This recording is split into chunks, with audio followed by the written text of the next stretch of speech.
Sì, se riuscirò, spero al Presidente della Repubblica, anche magari in maniera telegrafica, spiegare che per noi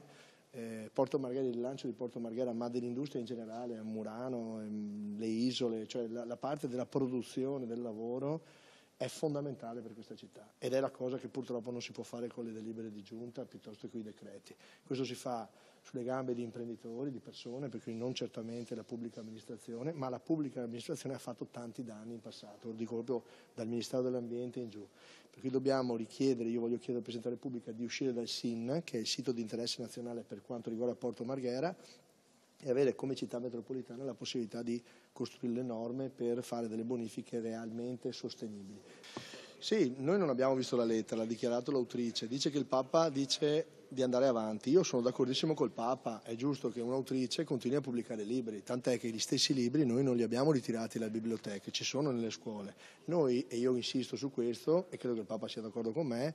non siamo d'accordo nell'obbligare un bambino a ricevere un libretto che i genitori in qualche modo non hanno avuto modo di decidere, insomma, a sua volta. Cioè un bambino di 3 anni, io non mi sento come istituzione pubblica di dovergli dare il libretto. Se poi invece il genitore assieme al bambino lo vuole andare a ritirare nelle nostre biblioteche, nelle stesse biblioteche, ci sono ancora, non li abbiamo per niente tolti, non abbiamo censurato proprio niente. Pensavo che Gay Pride fosse una giornata di festa omosessuale e io ho detto a me non piace la festa, quella che diventa, diciamo,